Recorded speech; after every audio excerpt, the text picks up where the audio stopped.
Alright, so good evening mga kabanat. Hello, hello, hello. Good evening. Okay ba to? Baka may wala namang tong sound. Good evening.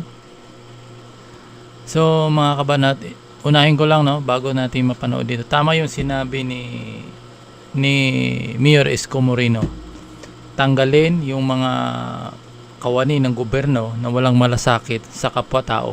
So itong video na ito mga kabanat, ginawang hearing ito kanina patungkol sa pagbili o procure ng mga bakuna na maari nang bumili itong mga halimbawa yung mga LGU like mga gobernador at mga private sector maari nang bumili ng bakuna. Ito yung dininig at na makikita mo talaga dito mga kabanat. Ang masama lang nga dito ay itong si Rufus Rodriguez nagalit dito kay Congressman Edgar Sarmiento dahil nga konting nintirap ni Congressman Sarmiento yung presentation contest. So sa detalye mga kabanat, panoorin nyo na ito. Sabay-sabay na tayo manood. Di ko rin ito napanood pa para sabay-sabay na tayo. Siguro wala naman itong violation dahil nga official naman itong kasama dito kasi si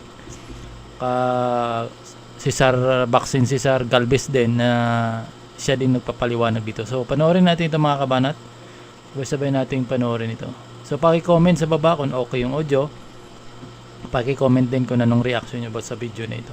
So pwede pumasok yung mga details dito pero wala silang makuha dito dahil hearing ito sa So panoorin nyo na ito mga kabanat. Una, in-intro ko. Ito yung intro natin. 77,139,059. Yan po si 70%. Point of order, Madam Chair. Point of order. Yes, sir. Yes, I understand, Cong Rufus. Chairman, my good friend is now interpolating. There is a list, Madam Chair. Madam Chair, with the No. permission of We will not allow that. Otherwise, we destroy the process. Okay, I will yield to. My goodness, we have a list. We have to hear first. After the presentation of General Galvez, we listen to the other stakeholders. Congressmen come after the list. Right. Madam Chair, Yes, I respect the point of order, Madam Chair, but I was just trying to present something, Madam Chair, with this relevance to this. I yield to the Deputy Speaker and yield to the Chair. Thank you so much. Thank you, my good friend. My apologies to both of you. Yes, we have to follow procedure. There Yes, has sir. been a listing that you have texted to all members. Yes, And sir. we follow the list. And so we listen to the governors. Alright. We heard Joey. We will listen to the governors. We listen to two companies mentioned by Governor Galvez. He has mentioned and made allegations on IP Biotech and Bharat Biotech. And then let us have the congressman speak. Very well. It's Thank you, good Madam to. Chair. I appreciate that, DS Rufus. It's good to hear first na yung mga concerns ng governors in the private sector. We can reconfirm also after they present. No? There's no problem, Madam Chair. I seek Thank the you, guidance, and thank you always. and I seek the kind understanding of the Deputy Speaker, Rufus And- Rodriguez. and I- As always, I'm Yes, so sir. sorry if ever I offended. No problem. To Sinovac. We again submitted intent, non-disclosure agreement and tripartite agreement with the hope that this time it will be approved. But then again, it was not signed by the national government. Siguro hindi naman ni Secretary Galvez, but maybe sa office po nila. We never got any feedback or replies regarding po dun sa mga sinubmit po namin na mga tripartite agreement. The issues are, we do get vaccines from DOH, but the number is not enough. Lalo na po ngayon, dumating na yung surge sa Ilocos Sur. So talagang umaapaw na po yung mga hospital namin. Yesterday, we had to close our provincial hospital. We can only accommodate positive cases. So the national agencies also, even IATF, loudly campaign that vaccination is already open for the A4s. So kinampaign po namin yan. Sinabi po namin na pwede na po magpabakuna yung mga A4s. Ang problema, pagdating po ng vaccines galing po sa national, ang sinabi po nila is A1 to A3 lang. So kami ngayon ang nasisisi ng mga taong bayan dahil naaprubahan yung A4 pero pagdating ng bakuna hindi pa pala pwede. We spent so much effort in attempting to procure additional vaccines for our constituents. Naghanap po kami ng pondo, bumili po kami ng mga ref para po sa mga district hospitals namin. Ilocos Sur even bought a freezer van. Kasi isa po yun na parang nakikita namin na requirement pag dumating po yung if makabili ang province. So lahat yun binili namin, paperworks, ginawa po namin lahat. But then again, walang feedback po from the national government. So we're at loss. We don't know what to do. We promise our kababayan na meron tayong dadating na bakuna para mabakunahan lahat. Pero again, we're just waiting for the national government. And one more issue po. Sa Ilocos Sur, 6,462 were given a Sputnik vaccine. Ang problema ho, wala na po yung second dose. Nagpapanik na po yung mga tao. Kami na naman po yung sinisisi. Nag-lapse na po yung date for their second dose dapat. So even though the DOH and the national said na may protection pa po sila ng 3 to 6 months, you cannot blame the people. They are very scared. Lalong-lalo na po na we have 11 positive Delta variants. Hindi pa namin po alam, baka mamaya or tomorrow, dumami pa yung Delta variants namin dito. So we're asking the national government, pansinin naman po yung Ilocos Sur. Medyo nahihirapan na po kami. Actually, as of today, we have 2,440 active cases and 181 deaths in Ilocos Sur. So we're appealing na sana ho matulungan niyo po kami. It's either aprubahan niyo po yung tripartite agreement or bigyan niyo po kami ng mas madaming bakuna. Kasi ang nakikita ko parang ganun rin eh. If the national government will procure the vaccines, ibibigay rin niyo naman po sa LGU yan eh. It's the same thing. Might as well aprubahan niyo na po yung purchase ng mga provinces dahil yung ibang may pondo naman para makatulong na po kami sa national. So we can reach our target na herd immunity. Kasi kung naghihintayan po tayo, mahirap po. Madami na pong namamatay. Araw-araw po may namamatay sa Ilocos Sur. And ang pag-asa lang po namin sa yung bakuna. Ang dami nga po nagsasabi yung bakuna ay it's an added protection para hindi po maging severe cases. Ngayon ho, ang daming severe cases ngayon sa Ilocos Sur. So talagang guide us. We need, someone has to tell us what to do, no, para hindi po at loss yung mga LGUs. Maraming salamat po sa chance na binigay niyo po na maka-attend po sa meeting na ito. Gov Ryan, before we proceed with GovDax, Yes, ma'am. like pag nag-MPA, yung MPA nyo, how do you base your prices? There's an international price list, ano? Yun po ay talagang meron po silang price. Actually, we were told that we can go direct and talk to them. So yung pharma at yung provincial government of Ilocos Sur, pirmado na po yan. Alright. Ang wala lang po is the national government. Kasi So alam ko when may standard pricing yan eh, no? Yeah, yes ma'am, yes ma'am. Alright, sige. Thank you, Gov Ryan. Thank you, ma'am. Sa Calves, pansinin mo na si Governor Ryan. Ma'am, can I answer? Well, Alright, Madam Chair, with the permission of the chairman and the members of the economic cluster, Secretary Galvez, I just want to put things in its proper perspective, considering what Governor Ryan Singson is doing. Kanina nag-present po si Secretary Galvez. Isisimple ko lang po with the permission of the chair and the members. Sana kung nagtutok ba, permission of the chair to share some slide. Alright. Ito po ang unang slide po. Kung po pwede lang. after, you can proceed, but I just want to say after sa'yo, that will be Cong, Governor Dax, and the Mayor of Calapan. Please proceed. Pinapo-confirm, Sorry, my apologies lang to the Mayor. Governor Dax, with your permission po, brother. Ganito, no, sinimplify lang po natin, Madam Chair. Makikita niyo po sa left column, yan pong region. Sinama ko na po ang cities. File po ng Congress ito para maging official record lang ng House. Nagtutukma talaga ang sinasabi ni Secretary Galvez para naiisa po yung barko natin, ano, ang numero. Because bottom line number po. Projected population po tayo, nasa column 5. Barangay, sinama ko na, 42,000, 146 cities, 1,488 municipalities, 81 provinces. Ano. Population po, check lang natin, Secretary Galvez. Do we agree? 110,198,655. Tama po ba? Yes, Your Honor. 70% herd immunity, 77,139,059. Tama po ba? Yes, Your Honor. First dose vaccine, 21,366,351. Tama po ba? Yes, Your Honor. Plus minus, ano? Yes, this based on August 25 data po, Your Honor. So we can use this figure as an official figure of the House. Tama po ba? Yes po, Your Honor.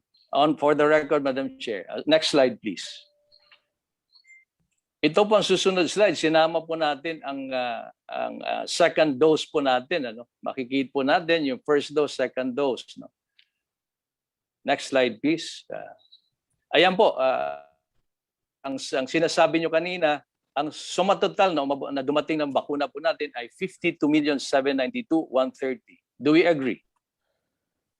Your Honor, based on our current data po. Based sa data. Yan po ang breakdown rin. Nasa COVAX, donation, procured by national government, procured by private sector.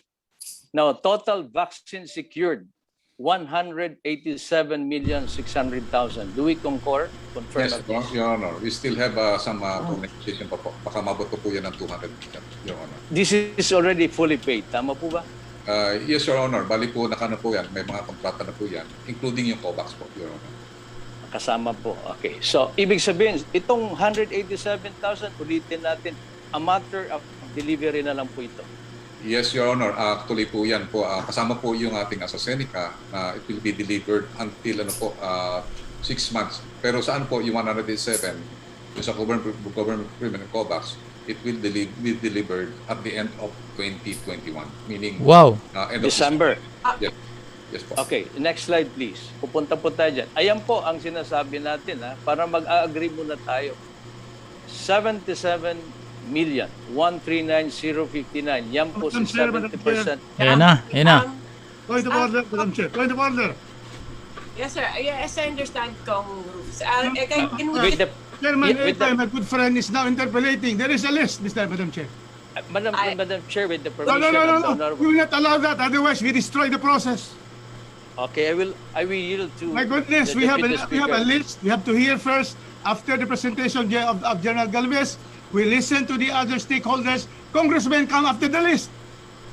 All right. Point of order. Madam Chair, Yes, I respect the point of order, Madam Aye. Chair, but I was just trying to present something, Madam Chair, with this relevance to this. I yield to the Deputy Speaker and yield to the Chair. Thank you so much. Thank you, my good friend. My apologies to both of you. Yes, we have to follow procedure. There Yes, has sir. been a listing that you have texted to all members, Yes, and sir. we follow the list. And so we listen to the governors. Aye. We heard Joey. We will listen to the governors. We listen to two companies mentioned by Governor Galvez. He has mentioned and made allegations on IP Biotech and Bharat Biotech. And then let us have the congressmen speak. Very well. It's Thank good you, Madam to. Chair. I appreciate that, DS Rufus. It's good to hear first na yung mga concerns ng governors in the private sector. We can reconfirm also after they Kasi present. hindi lang There's a problem, Tagalog. Madam Chair. I seek Thank you, thank you. guys, And ninyo. to always And I seek the kind understanding Ayun, of the mahirap. Deputy Speaker, Rufus And Rodriguez. I- As always, I'm Yes, so sir. sorry if ever I No problem. We always appreciate That's your... all right, Chairman Rega. You are a good friend. No? we always appreciate your effort. Ikaw yung pinaka masipag na estudyante dito sa committee natin palagi, Kong Sarmiento. Gov Dax, you want to proceed? Thank you, Madam Chair. Welcome back, my chairman. Thank you, thank you. I appreciate this opportunity to be invited to your very prestigious committee with very intelligent members. Nakakatakot na magsalita dahil nandiyan si Manong Rufus. Manong Rufus, kamusta kayo? At Sir Egay. To the fellow resource person, si Sec Charlie, yung Sec Kabutahe, Sec Joey, and then Governor Ryan, Mayor Arnan, the rest of the LGU representatives, magandang araw. We Madam miss you, Chair, Governor Dax. We miss you. I miss you too, sir. I would just like to give a few points to share with the committee. First, tama naman po yung naging paliwanag ni Secretary Galvez about the process and issues that we confronted during the time that we were trying to procure vaccines in the earlier portion of this year, around first quarter. Sec Joey Concepcion was indeed very instrumental dahil siya po ang nakapag-initiate at nag-instigate ng multi-party agreement with AstraZeneca, which paved the way for us to be able to procure vaccines. And then yung vaccines nga po, when we were trying to procure with AstraZeneca, our LGU was part of the first batch that was able to procure. In fact, that may have been the only batch dahil I'm pretty sure yung mga sumunod ay hindi na nakapag-commit ng delivery time frame yung AstraZeneca. So we may have been the only batch of LGUs with AstraZeneca. And then when we were negotiating with AstraZeneca, well, actually the negotiations were done or led by Secretary Galvez, and he made sure that the price was very, very affordable. Short lang ito mga kabanat. Short, ano ko lang ito. His office Pwede ka naman ito i-escape. lower the price as much as possible. Punta tayo dito sa ano. Ang nag-confront sa amin, Madam Chair, were issues on procurement committee hearing. Gov Dax, Yes, ma'am. do you think you can get a list of your LGUs that have pending MPAs? Sige po. So that we can we can have the list and then we can try it with the IATF and the NTF kung ano ba yung mga if they follow the guidelines, then we can support. No? Sige po. We'll solicit from the leagues if they want to submit to us. But I'm sure the Office of Sec Charlie and Sec Mirna may have copies of them also. But I will also solicit. Comparison lang. Madam Chair. Yes, Gov Ryan. Yeah. Go Sa ahead. Ilocosur po, ang ginawa po namin, lahat po ng LGU, provincial government lang ang kausap. Alright. So, And- hindi po per LGU ang mag-order. Okay. Ang ginawa po namin, provincial government, Ilocosur lang ang mag-order for the LGUs. Alright. Sige. Understood. Sige, Madam Chair, to Thank you. what Yeah. Ryan said, tama siya.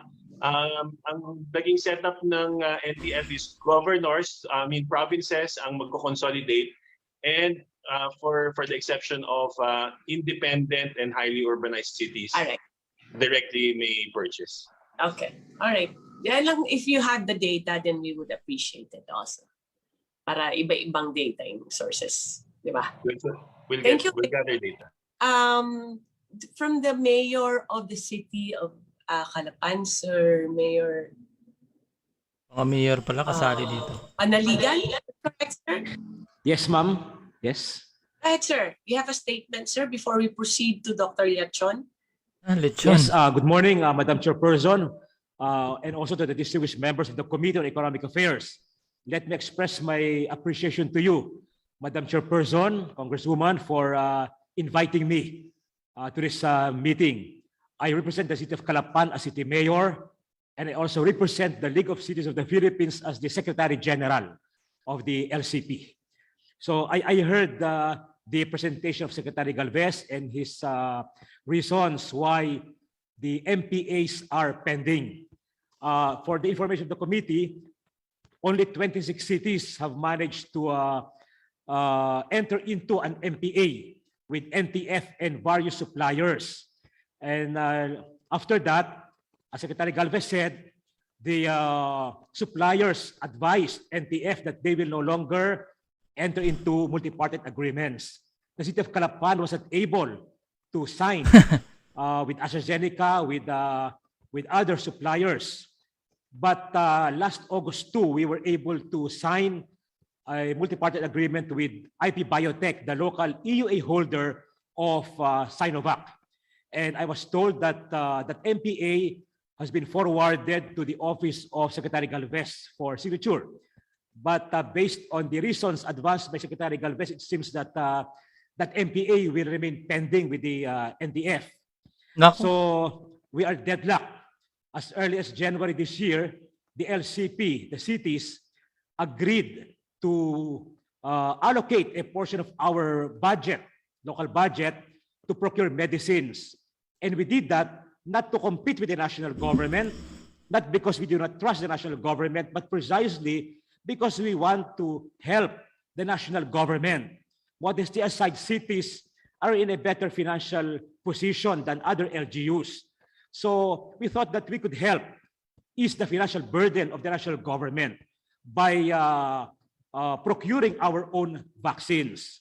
And fortunately, Congress passed Republic Act, RA 11525, which precisely allowed LGUs and the private sector to procure vaccines through MPAs.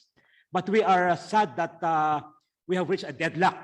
There is a danger that Section 4 and Section 5 of the Act will be rendered useless or nugatory because of the inability or refusal of the manufacturers to enter into MPAs. So maybe we are appealing to NTF, to this committee, to our Congress to help us salvage the situation. Maybe as a compromise, cities with pending MPAs will be allowed to proceed with the procurement. Maybe cities with signed MPAs like our city can also be assisted with the concerned manufacturers to proceed with the procurement. And this is just a suggestion in order to operationalize Section 4 and Section 5 of the Republic Act, so as not to render it totally useless. Maybe we can also be allowed to enter into MPAs for booster shots. Kung hindi po pwede yung ngayon sa first and second doses, maybe sa booster shots na lamang ay payagan na po ang mga cities and other LGUs to enter into MPAs. So as a suggestion, I don't know if this is a workable suggestion, but maybe the NTF and the committee can consider this na payagan po kami to proceed with MPAs kahit doon lamang sa booster shots para po madagdagan din naman ang aming supply ng vaccines and also ang darating na booster shots.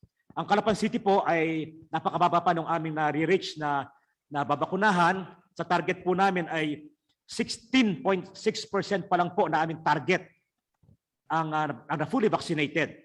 So we have a long way to go. And considering na ang aming pong city, although small city lamang, ay kami po ay regional government center of the Mimaropa region and gateway, nautical highway going to Panay Island, going to the Visayas, exposed kami at saka at risk. Kaya gusto po namin na madagdagan. But of course, we appreciate the help of NTF of Sec Galvez sa allocation po nila. Sana po madagdagan. And I also support the call of Governor Singson for more allocation of Governor Dax Cua na dati ko pong kasama sa Governors League. So I also support yung po panawagan ng mga kasama ko dati na governors. Yes, So yun po, ang aming po panawagan, payagan po kami mag-process sa MPA kahit sa booster shots man lamang po. Mayor, can we just ask also if the city mayors, from city mayors, if you have a list of the pending MPAs or MPA applications para lang we can assess here in Congress kung how to help your group, sir? We can, ma'am, we have 26 cities, 26 cities with signed MPAs. All right. Sir, But our ComSec will just communicate with your officer so that we can get the list, sir. If that's Yes, Your Honor, we will send to you.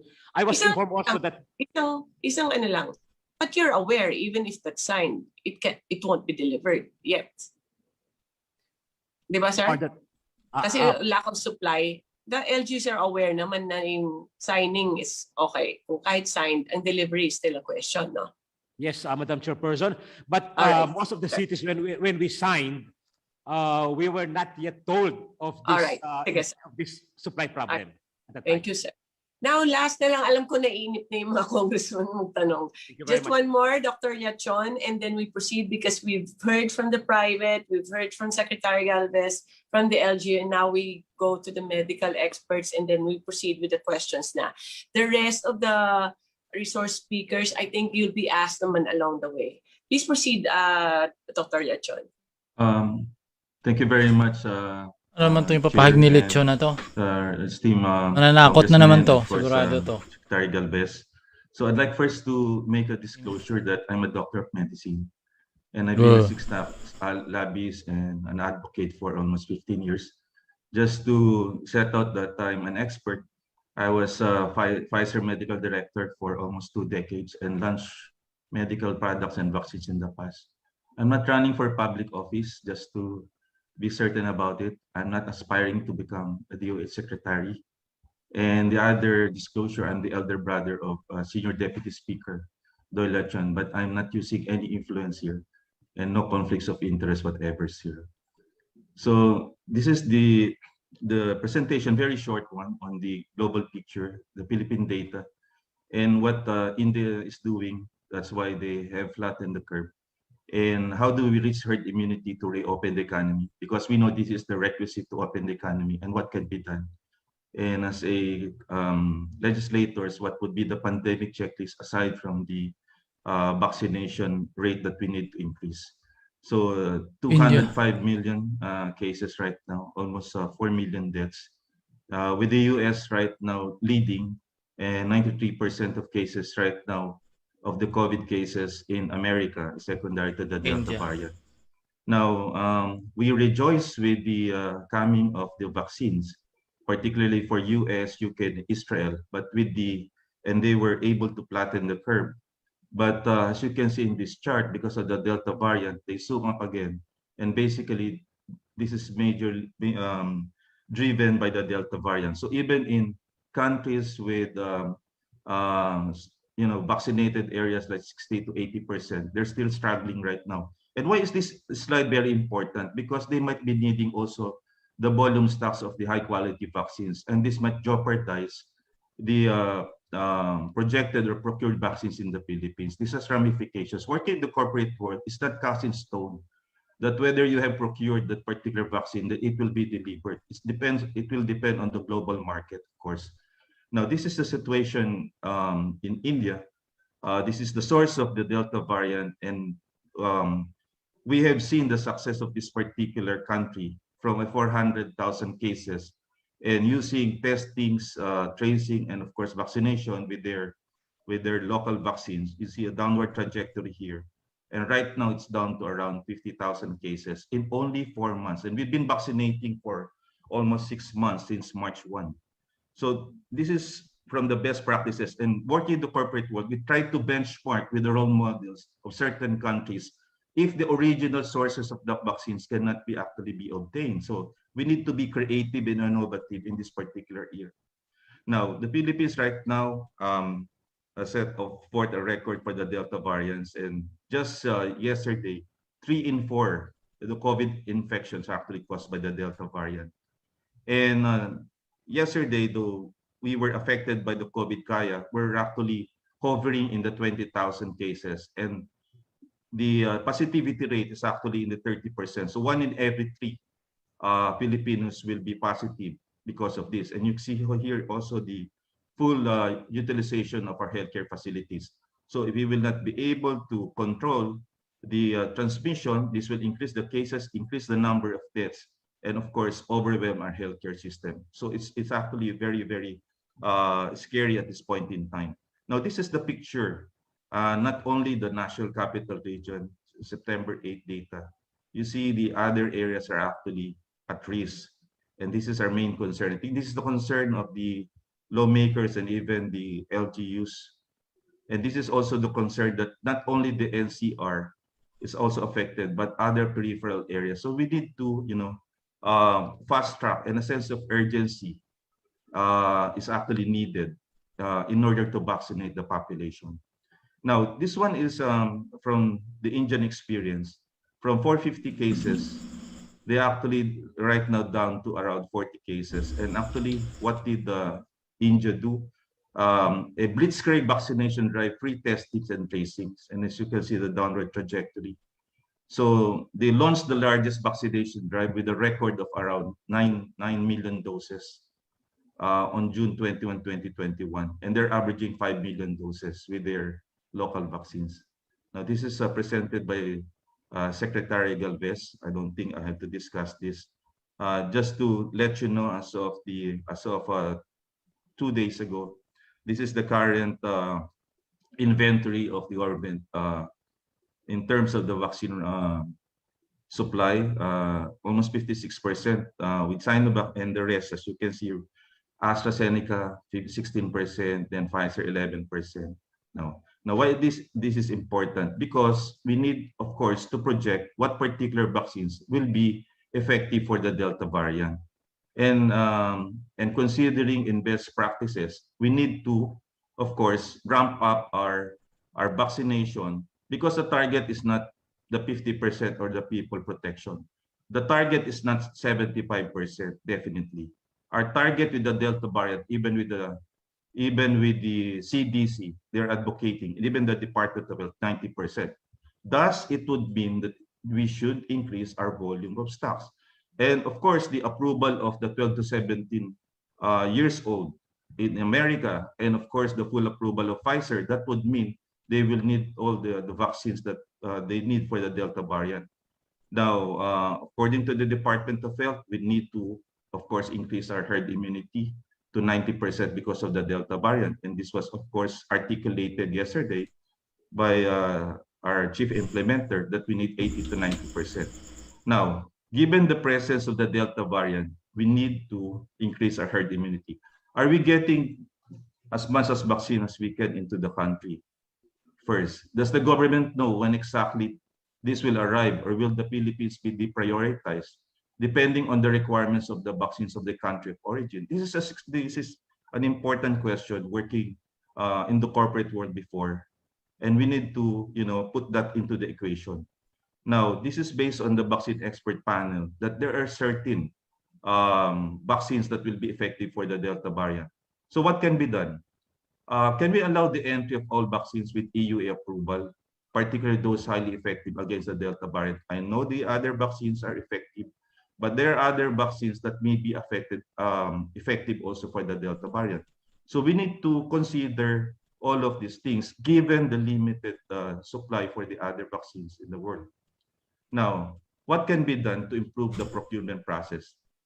The Philippines procurement process has many safeguards that had been introduced to the country. But the built-in safeguards can also lengthen the process of procurement and importation.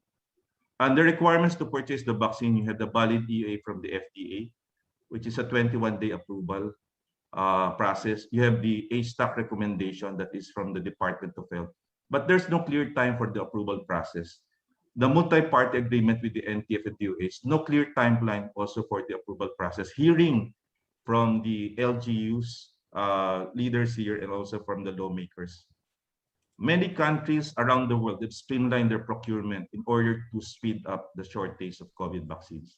Countries like Canada, those in Europe, have been able to do this, an advanced purchase agreement. There's a term ahead of the local regulatory approval.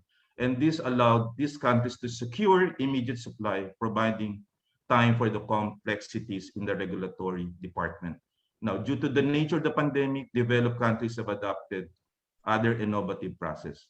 And there's no firm commitment by the Philippine national government with their vaccine orders will arrive. And these orders are also dependent on the requirements of the country of origin. Now, the booster shots is important to be discussed. President Biden has announced that they will start the booster shots on September 20, and perhaps our FDA should be able to get the regulatory documents so that we can actually be ready, because you cannot order or procure if you don't have FDA approval in our country.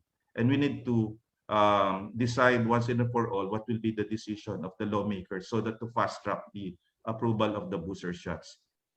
This is my second to the last slide. I think it is important that we given that we have only vaccinated 15% of the population, and this is the rate limiting step. Now, India, as a model country, has demonstrated that testing, contact tracing, and rapid vaccinations work. The Philippines needs a multi-vaccine procurement plan ASAP and Gago talaga. streamline the Ginagamit nila yung procurement bansa process na ano. to address the rapid surge of the Delta variant. The rapid vaccination is an imperative to achieve a faster herd immunity, to reopen the economy and bring back our lives to normalcy.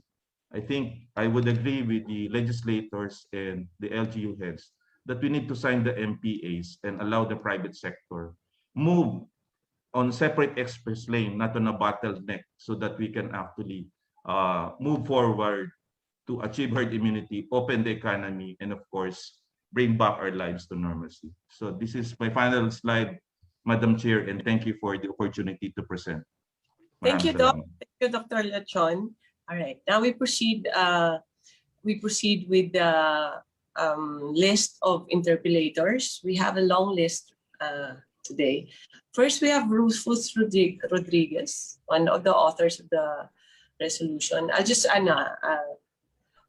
Mikey Arroyo, then Edgar Sarmiento. Then number 4 is Khalid de Maporo. Number 5 is Nina Taduran. Number 6 is Janet Garin.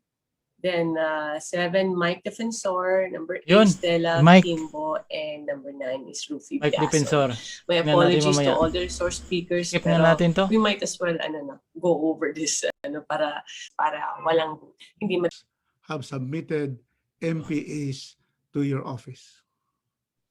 Gamon natin. Can I ask Director Carissa, because he's the one in charge of all the consolidation? Yes, Your please. Honor. Director Carissa. Hello po. Am I heard po?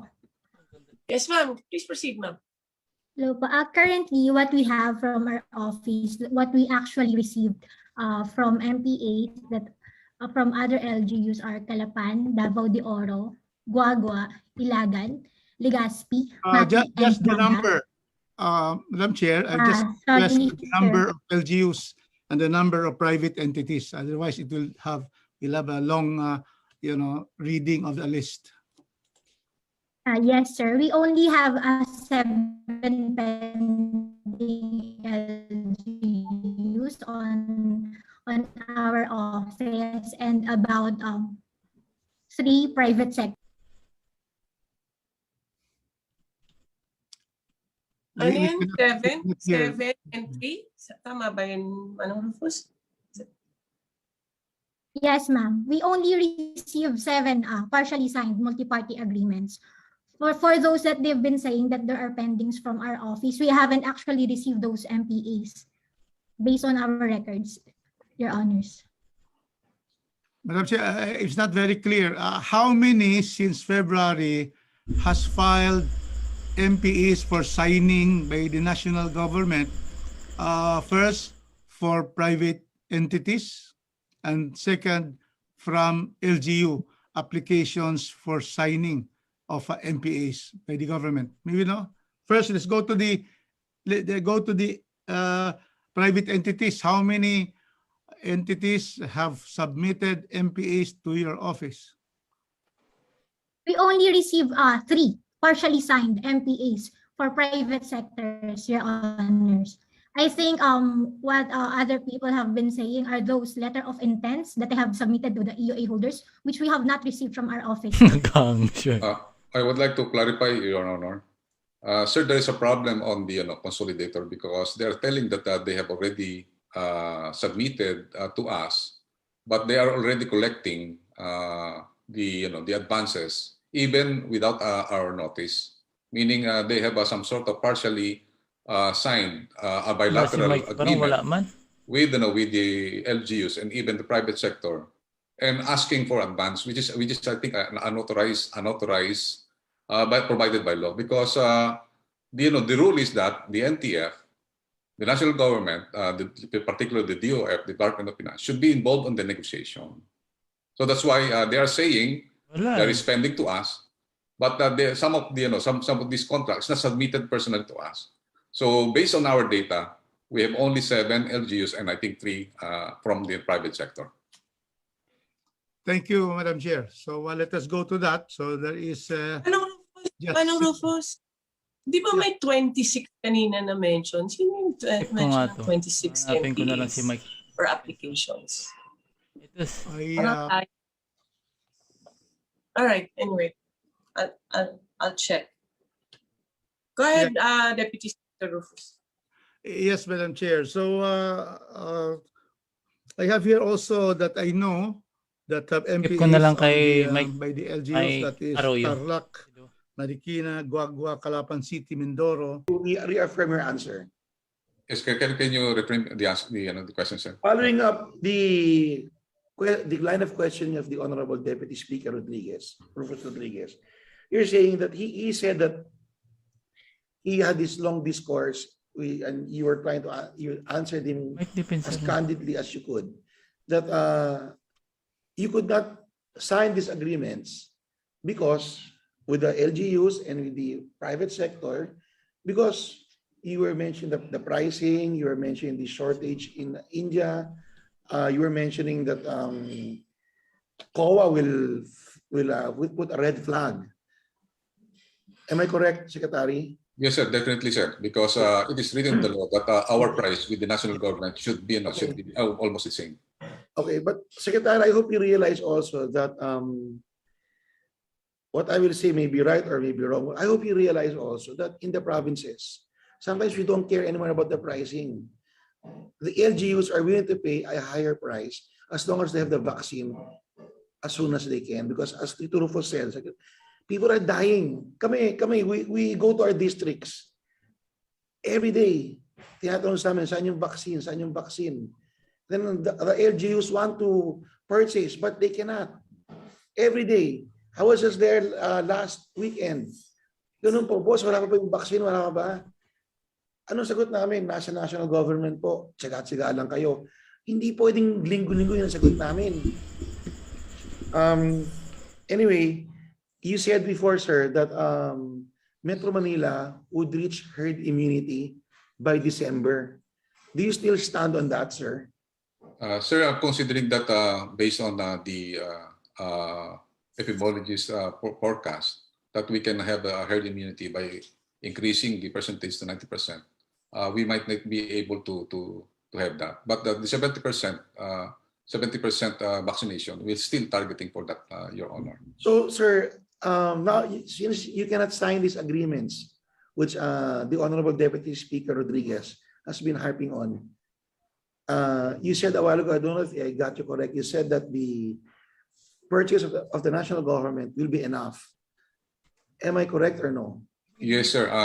Enough po yung natin, yung purchase natin, because we are purchasing, include COVAX, 187 million. Okay, And, so that means, Secretary, that whether or not these agreements are signed in Metro Manila and probably in the nearby provinces, in the bubble, where the COVID is at its highest, do you still believe that you will achieve 70% by December? So, and when you say 70%, is it 70% first dose or is it 70% fully inoculated? 70% fully inoculated, Your Honor. Okay, that's very encouraging if you are able to reach that. But how many jobs are you able to roll out on a daily basis now? We have an average of 450,000. We have already reached 710,000 last August. But because of the surges, our vaccinators was redeployed to our hospitals. That's the whole Philippines, I suppose. Yes, sir. Yes, sir. Actually, sir, na redirect po yung ating mga vaccinators kasi karamihan po nag-surges, maraming hospital po na puno. So yung ating mga vaccinators po ngayon ay yung mga doktor din po at mga nurses na tumatayo po doon sa mga ano po. Sa mga... I was talking to Secretary Vince Dizon, I think 3 days ago, again to ask about this this vaccination rollout. I was telling him that I said I observed that parang bumagal tayo sa pagbibigyan ng second dose. I said, and then he said hindi. This September, kasi ano yan, he said that it's not the 500,000, kunyari, they roll out 500,000 a day. It doesn't mean it's 500,000 first dose, 200,000. On those 2 shipments, bali 500,000 for the Federation of Filipino Chinese Chamber of Commerce and 400,000 for the City of Manila. And then to what Enrique Gonzalez flashed on the screen earlier, actually the contract as clarified would require a subsequent supply agreement for any upsize. And Mr. Gonzalez can confirm this under oath because he was there and I was there. So ultimately, Enrique Gonzalez cannot hide behind a provision which he says that allows him to import additional doses without a new or a fresh multi-party agreement. Thank you. Ano ko lang, okay, it's there, and whatever is the issue, then you can both defend yourselves. Pero there's a chance of future contracts, no? For us to have more vaccines. And let's not have this issue hinder more vaccines from coming in, whether it's from the national government, from the LGU, the private sector. Parang, despite, let's not close all doors habang meron pa tayong chance to get more vaccines, not only through the national government. That's what I think lang. I mean, we're on a pandemic Kami dito sa probinsya, sir, wala kaming vaccines dito. Nag-aaway-aaway lang kayo dyan ng issue nyo. But all the while, people are waiting for vaccines in our provinces. So, this is the purpose of the whole, let's to have more vaccines. I know more are coming from the national government, but more and faster would be better. Di ba? Yes. Let's just I hope we can all fix this. I know we can fix this with a hearing here. Better settle it among ourselves now. Pero hopefully we can look more forward looking tayo dito. Yeah, Madam Chair. So we could, if I may, so basically we were requested by Sinovac to hold off on all multi-party deliveries until after we've completed the deliveries of all national government code. No? At sinasabi naman ng Sinovac multi-party agreement indicative days. This will total, and the last number of vaccines to be acquired by the national government, and we allowed as well private sectors to come in, and we allowed as well the local government authorities provided for by 7165, the Local Government Act, if I'm not mistaken, Madam Chair.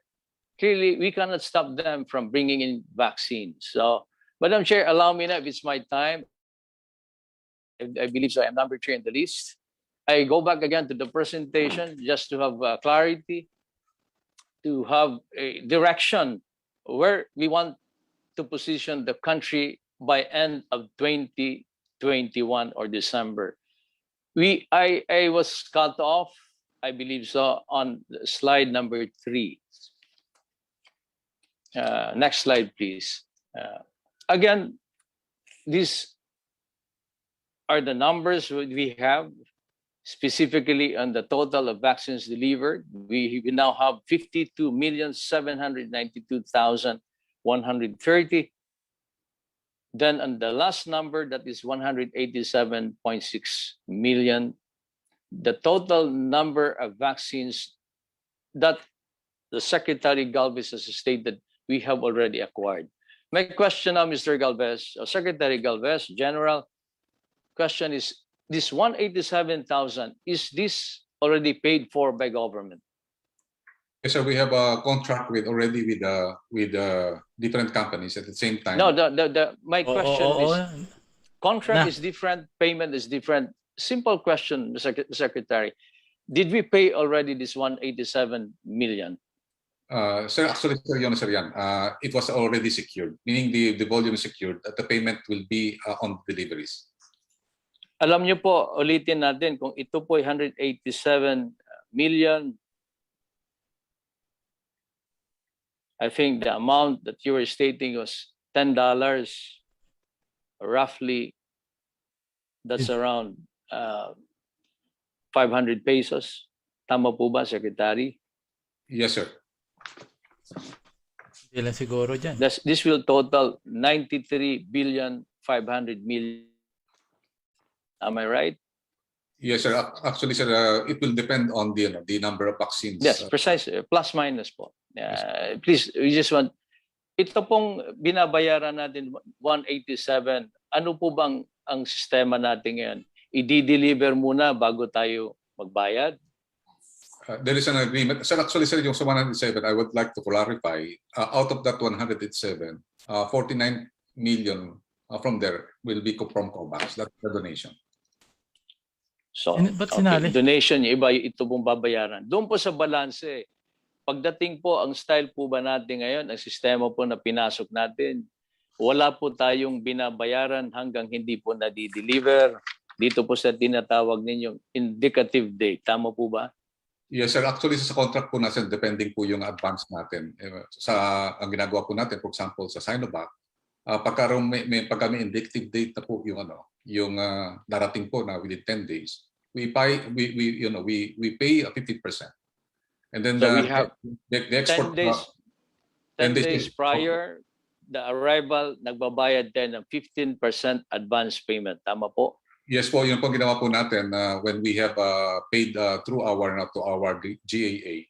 But I believe si Yusek Hoben po ang nakakala kasi ang nagpe-pay po nito yung ating ADB at saka po yung ating World Bank. Kasi iba po ang pera siyempre ng national government, iba naman po ang pera ng local government. Yan sana ang pagkukunan ng tinatawag natin multi-party agreement kasi po isusource nila ito sa local government code kung saan po nanggagaling sa IRA at saan po nilang kukunin po. Kaya tayo po ay nag-usap-usap rito habang pinagtutulungan po natin paano po i-address ang ginawa natin na batas, itong RA 11525, no? Na hindi lang po kayo ang may otoridad. At maliwanag po ito na sinasabi po na Deputy Speaker Rufus Rodriguez na may poder lang po ang local government code, no? At sinasabi naman ng Sinovac, kaya rin po nila magpapasok within 1 month kung mayroon lang po sila multi-party agreement. The next slide, please. Dito po, sa simpleng presentasyon, Secretary, ang sinasabi ko po, based lang sa 70%, which was again, the data of which and science and medical field are now in agreement that it seems that even 100% of population should be given vaccine no longer to have total protection of our constituents. So ito, binase ko na lang po sa conservative. 77 million, 2 bakuna lang, inalis ko muna yung Johnson's isang vaccine, 154 million. May pumasok na po tayong 52 million.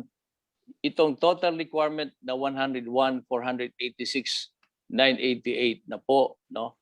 Ang kulang na lang. Ibig sabihin, mayroon na po tayong 34% na pumasok. Will you concur this? Yes, sir. Meron po tayong pumasok na based na sa 107, 28.14 million po pumasok na po. At meron pa tayong na-expect na 71 million. 71%, I should say. So that's right. We are more or less of the same range. Tama po ba? Yes po, Your Honor. Next slide, please. Now, ito na ang tanong natin ngayon, Secretary. Paano po tayo magtutulong-tulong? Sa simple na lang po. While you are citing what is in the law, the Deputy Speaker is one of our luminaries here in the House. Binasa niya po ito. No? Okay, maliwanag po, hindi po tayo may provision po, hindi masyado nagkakaintindihan. Ano? Bakit na lang po natin? Kasi bumalik nga tayo, Ans, dito sa slide, please, sa pangalawang slide. Makita po natin ang porsyento, no, ng populasyon. Iyan po, maliwanag na po. mayroon po tayong 70% of population, may unang bakunang binigyan, may second, may full vaccination na po. Makikita, ba't hindi lang po natin paintulutan? Yung may mga multi-parties agreement, ibigay nyo na lang sa kanila.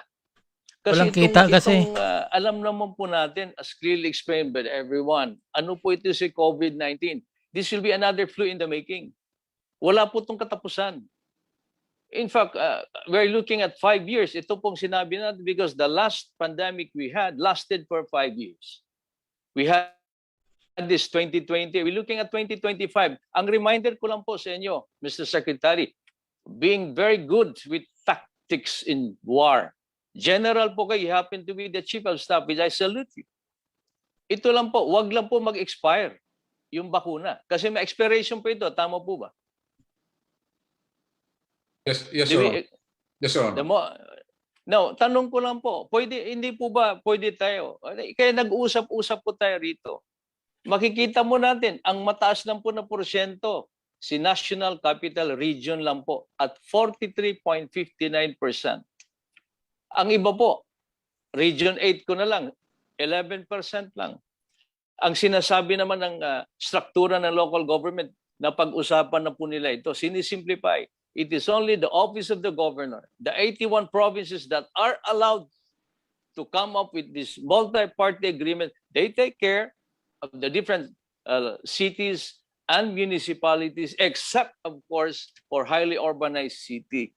Doon po sa pumasok na MPA, para matulungan, kasi hindi pa naman po sigurado. May sinasabi po na yung 45 billion, no? Na hindi pa po sigurado ang pondo. Ito'y magiging hahanapan po natin ito ng pera. Para na lang po sabihin natin ang spirito po, as to letter and as to spirit of the law, and as to provision of the law, Mr. Secretary, can we not agree to clearly implement what is the provision of Republic Act 11525? Papasukin na natin, total sinasabi nila, as long, ito lang po nakikiusap ako, ano? Kasi marami pong pinakita kanina si DS Rufus Rodriguez, iba-ibang pribadong kumpanya na it seems hindi niyo po natatanggap. Sana naman sa lahat po na nakikinig, ipakita niyo po ang ebidensya niyo na natanggap po rito ng National Task Force, opisina po ni Secretary Galvez, as an evidence, as a proof that indeed you submit it as a letter so that we can move forward. Pag-usapan po natin ito habang hindi na po nadidihado ang iba po.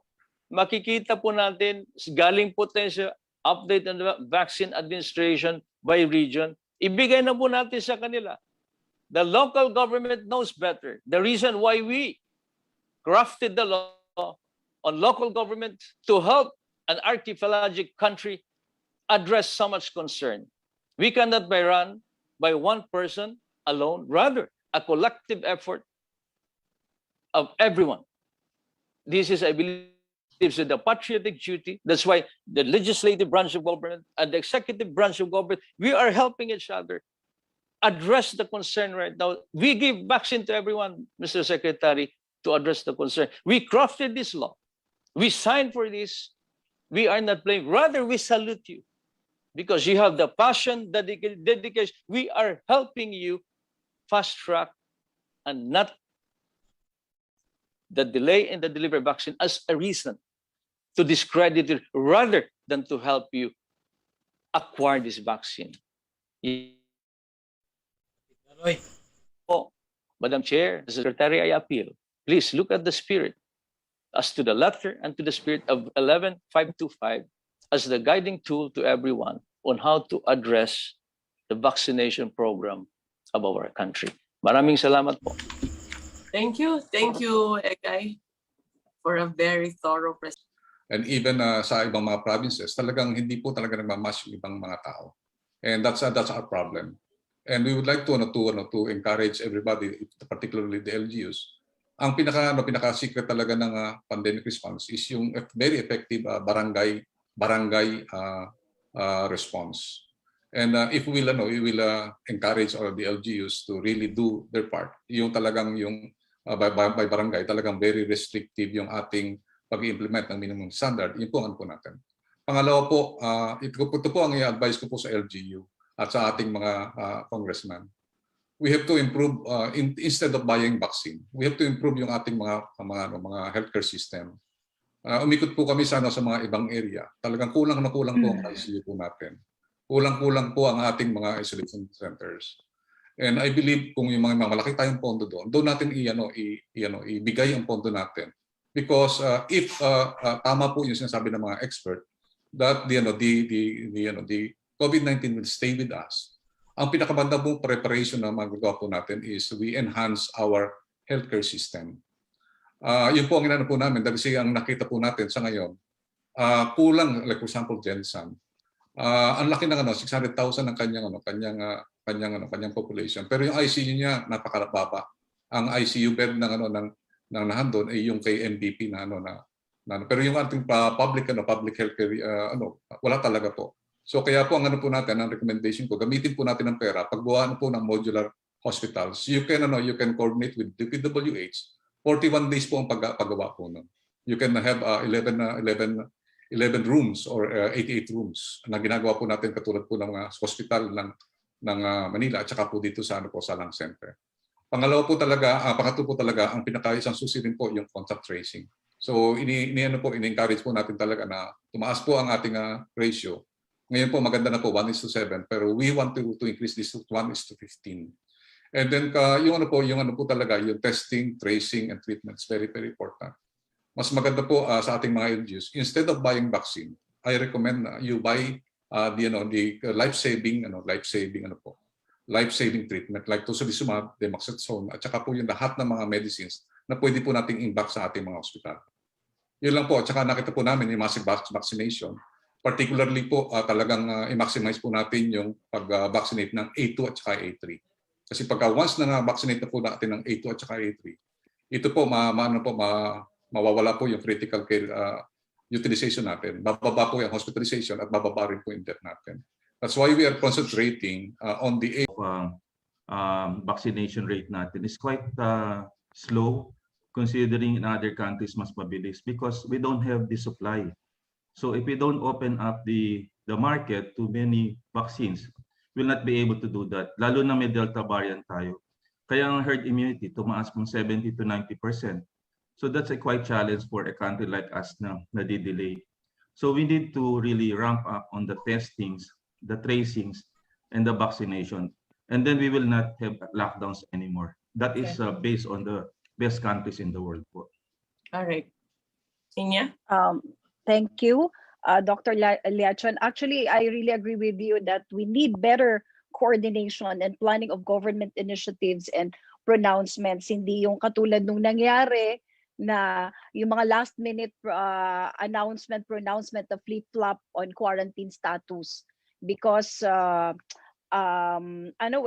to businesses it can mean losses, but for people it can mean poverty and loss of lives. And anyway, kailangan natin ng isang buong hearing para dyan. Kaya nga, anyway, please enlighten us, Secretary po, as to my second question. Because under Bayanihan Act 1 and 2, one of our main objectives is to address this pandemic, particularly on the issue of vaccine purchases. What do you think really hinders the inclusion of the private sector in entering into tripartite agreement? And sa pagbili po kasi ng vaccines, malinaw kasi sa RA 11525 or Vaccination Program Act of 2021, napapayagan lang makabili yung mga private sector. Tama ba? Once merong tripartite agreement, it appears na parang both parties walang movement in as far as the inoculation of the employees are concerned. Wala bang coordination both to at least in NCR alone na mas mapabilis para po at least ma-achieve natin yung herd immunity, Secretary Galvez? Yes, just briefly lang, since I know you've answered this question already. Yes, I already answered the question that really because of the vaccine is still EUA category. It needs the signature of the national government, considering that we cannot transfer immunity and indemnity clause. to the private sector and also to the LGUs. So it needs the signature of the. But I would like to advise the public that even though we will open up the contracts with the private sector and also with the LGU, we have to give the information that we have already, the national government already procured enough vaccine. It will come before the LGU and the private sector procurement. Meaning, yung 187 na secured natin yun, it will come earlier to those contracts that we will sign later. And lastly na lang, Madam Chair, I don't know if nasagot na to Go ahead, kanina. go ahead. Okay. Secretary Galvez, if manufacturers don't want MPAs, can't LGUs go directly to them? Is it possible if it's about the indemnity, can't LGUs assume the responsibility? Ma'am, pagka po sinabi po na manufacturer, because most manufacturer wanted only the bilateral agreement, considering that they are very afraid of the indemnity clause at saka immunity clause, and also the diversion. Meaning diversion, there will be pilferage of vaccine to other areas. So yun, takot sila. The only company that offers vaccine right now for tripartite is the Indian vaccine, which is the Novavax and the Covaxin. All manufacturers already closed the tripartite. Maybe AstraZeneca in the future, they will open up another tripartite agreement, but it will be a second wave procurement already. All right, thank you very much, Mr. Secretary. And yung mga tanong ko kasi, Madam Chair, halos lahat nasagot na rin kanina. Thank you very much and good afternoon. Pero Nina, one thing is, Sec. Galvez, I think if we entertain someday, I think soon enough, to have our children vaccinated, and the booster also is coming, hopefully soon, then the 183 million is nothing. No, sir? We need to fall in line. I think it's enough, madam. It's enough, madam. Actually, we have already the foresight that most of the vaccines that will be allowed is Moderna and Pfizer. Moderna and Pfizer will be coming in dozens of millions. Huwag tayong magandang brand, sir, baka masabi. Actually, tayo dito. Yes, actually, ma'am, na namin kasi, na foresight na namin kasi these are the vaccine that we have earlier. Kasi ang nasa vaccine po ngayon na medyo earlier na is Sinovac is also applying for 3 and above. So if we will have some sort of vaccination for children. We have EUAs already to do vaccine. So we have more than enough for the children. Thank you, sir. Nina, any more? Before Janet, I just want to comment. And sir, mahirap kasing sinasabi niyo na imbes na pumasok kayo sa vaccine, gamitin niyo na lang to improve your basic service because we are doing that. We're working hard on that sa LGUs also. But also, ang national government naman nagsasabi, pa-vaccine na kayo. Wala namang dumarating. So, LGUs, politically and morally, are obliged to get as many as they can. No? So, anyway. Janet. Yeah, marami. Sir, hindi pa kayo makakapahinga. May Janet ka pa, may Stella, may Mike Defensor pa, at may Rufus Biasan pa kayo. Thank you. Go ahead. Yeah, thank you very much, Madam Chair. Maraming salamat rin po sa ating butihing resource persons. Madam Chair, distinguished colleagues, if I may, let me just set the premise, so that we are all aligned. Okay po na ito mga kabanata para mabilis tayo. Kasi mga plastic to. Unahin po natin dun sa nasabi ni Secretary Galvez. Tama naman po yun. Kailangan natin yung contact tracing, very important, testing and immediate isolation. Will the Honorable Secretary, Madam Chair, agree with me in saying po, i-cut ko lang kasi nahiya ako, maraming congressman ang nakapila. General, ganito nga po that we can simplify it. Okay, let's say meron kang 10 bayan, 10 probinsya na bibili. Itong 10 probinsya na ito will have a MOA with the Department of Health. The DOH will now procure in behalf of the 10 provinces. Pagdating sa DOH will now deliver that to these 10 provinces. Tapos ang usapan. But then there is one missing caveat, which I am definitely sure kailangan yon. If these 10 provinces orders through DOH as one customer and DOH buys from the manufacturer will ask you as vaccine czar, sir, we will deduct this from the Philippine allocation. If you won't say yes, then they will not agree.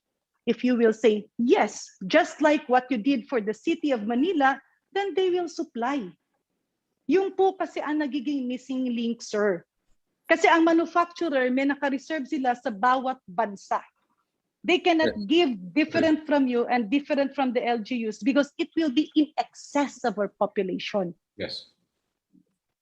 So, yes, ma'am, we can do that. But I believe with the current law that we have right now, that the deduction of maybe we can explore more legal provision on this, considering that the deduction, meaning the procurement agency, will be the DOH, which is, I think, in our RA, the procurement entity is the LGU and also with the private sector. So okay, ganito na lang, sir. Ganito na lang, no? Pasensya na po. This is just one quick question. For the city of Manila, will you affirm that you actually approve the deduction of 400,000 from the national government pool, reserve pool, para makabili ang city of Manila? No, madam. Actually po, yung po initial arrangement po ng IP Biotech and Sinovac at saka po yung Federation of Filipino-Chinese Chambers na nauna po. Sir, I'm sorry. Madam Chair, sir, I'm sorry. I'm not referring to the 500,000 from the Philippine Chamber. That's different. I'm referring to the 400,000 by the city of Manila. Ma'am, it's not a government separate po na procurement 'yon. Yun yung tinatawag na ni Mr. Enrique na sinasabi niya na over and above on the government Hindi po yan magkasama. Meaning the negotiation was made separately by the tripartite with Sinovac. But after the agreement with Manila, the Chinese ambassador and also with the Sinovac, they said that they will not anymore entertain any multilateral agreements. But sir, ang babalik lang tayo. It was with permission that 400,000 will be deducted from the national government reserved allocation. No, it's not. It's not with the government. The government allocation is separate. Our agreement is a separate agreement. The multilateral agreement is another separate agreement, and we cannot mix up. Okay. Yeah. And very last, I'm sorry, ma'am, no? Yeah, because we have 5 more that signed up. Yeah. Secretary Maubusan sila ng Galvez. time. Be Mike Defensor and after that Stella. Please proceed, Mike. Are you still here? Mike Defensor. Wala naman si Sir Mike. Si Congressman Mike. 3, 2, 1. Wala. Kung wala ka pa, Mike. Natakot kay Litson. Wala. Present, ma'am. Ay! Si Kimbo. Touch move ka, Mike. Stella, please. Sorry, Mike, I can't hear you nor see you. So, all right, go ahead, Stella. Madam Chair, I've been listening since 10:30. So far, just to summarize, ito lang ang alam ko, our vaccination rate is 20% pa lang, so that's not too good. And then there's very big variation across regions. So very good ang Metro Manila, which is 55%. But we go as low as 7% for BARM. And of course, yung mga outside Metro Manila, ninenervyos because our population is highly mobile. So as long as pag lumabas ka sa Metro Manila, I mean, pwede nang kumalat talaga sa region. So that's why inaasahan talaga ng LGUs at saka ng private sectors ang MPAs. Right? And that's the reason for why we passed the law. But now, as we know, kaunti pa lamang ang nakakapag-submit ng MPAs. Yan ang ating narinig. Although we heard IP Biotech who says that lahat ng MPAs nila were successful. So unang question ko, Sec, pwede bang paglilinaw lang, sino po ba ang signatories ng MPAs? The signatory of the MPAs is myself and Secretary Duque. So all of the MPAs should go through the lawyers, our lawyers in NTF and also DOH. No, so when you say multiple parties, so it's DOH? Is it also, sino pa po? Pag sinabi multi-party agreement, sino po yung parties that should agree? Ang should agree is one is the manufacturer, direct manufacturer. Second is the government, and also the LGU or the private sector. On the part of the government, the signatory po kami dalawa po ni DOH. So yun po, iulitin ko po sa multi-party, manufacturer, LGU or private sector, and the third is the state or the government, which is represented by both of us, DOH and also myself. So what is the role of entities like IP Biotech?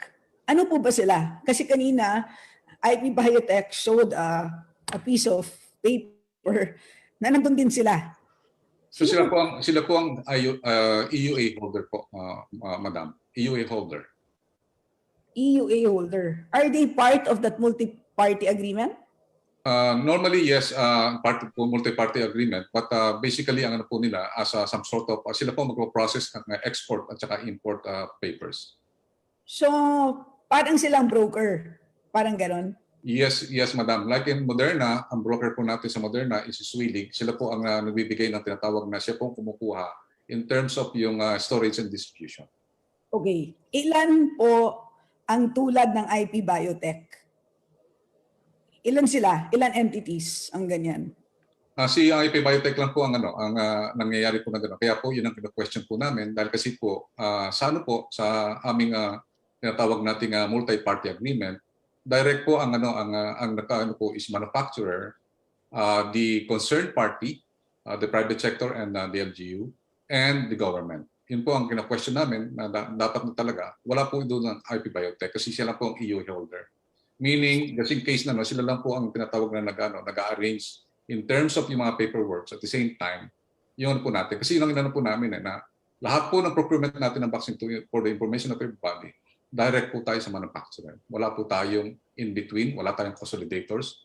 Ang ginagawa po natin, consolidators, na katulad po ng ICTSI, at saka po yung Go-Negocio, sila po ang consolidators, but they are doing it for free. So meron pong broker, I don't know what you call them, which is IP Biotech, meron din consolidator. Magkaiba yun. In the case of Covaxin, that's our question. Why is it that there is a consolidator and a broker? Pero paano nga po sila nakapasok sa eksena? Who authorized them? Because they are the EUA holder po. Ang question po namin yung Ambitech because they are not the EUA holder. The EUA holder po, pwede po sila pumasok sa ano po. And then normally, ang ginagawa po natin, may side po yan, may side contract between the manufacturer and the EUA holder. Kasi kanina narinig ko ang IP Biotech, ang sabi nila, successful kami. Lahat ng multi-party agreements, nakapag-deliver kami ng kung ano man ang in order. So, ang ibig sabihin po ba nun, yung mga private sector na gustong-gusto na talagang magkaroon ng bakuna, ang pinakamagandang gawin nila is dumaan through them?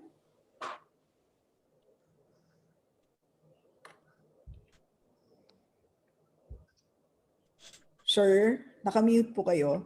Ma'am, Your Honors, ang pinakamaganda po talagang model po natin, kaya po yun ang gusto po namin mangyari sa private sector. Pwede po tayo mayroong isang consolidator na katulad po ng Go-Negocio sa AstraZeneca at ang consolidator po natin doon sa Moderna, ICTSI. Yun po ang pinaka-ideal na yung consolidator po natin are mismo yung private sector. And then the contracting will be direct contracting with the manufacturer, with the consolidator, and the government entity. So ganun po ang ginagawa po natin. I think may mga violations po yung IP Biotech in terms of negotiation because they directly negotiate with the LGU without informing the National Task Force. And the private sector, dito po sa model na dinidescribe ninyo, the private sector would be free to choose their consolidator. Tama po? Yes, Madam. Mas maganda po yung ganun po. Katulad po na kasi nakita po natin, napaka-smooth po ng AstraZeneca natin. Isa model. Talagang nakita po natin, very clean, very transparent. And then ganun din po ang ICTSI. Very clean and transparent and very organized.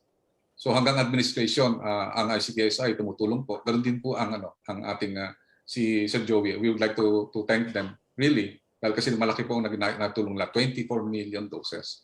So yun po ang nakita namin na gusto namin magawa po doon sa mga ibang mga iyan natin ng NPA, which is not happening right now. Okay. So ano pong balakid? Bakit it would seem like ang kaunti ng MPAs or hanggang letter of intent lang daw? I saw a message sa chat box mula kay Director Carissa Cruz and sabi niya, we cannot sign agreements that are prejudicial to the interests of the government. We have a duty to review price uniformity under RA 11525. So can you confirm, ang nagiging balakid ba itong price uniformity? Kasi kanina, I heard you say, you rattled off a number of price points. And then parang ang intindi ko is, yung mga iba na mamahalan po kayo. Tama ba? Parang there's a certain price range that you're looking at and you said something like $10. So Yes, madam. Kasi yun po ang yun po ang naano po sa NTF. Meaning, yan po ang mandate po namin. So that the public funds will be safe. Ibig sabihin, ang gagamitin po kasi ng LGU is public funds.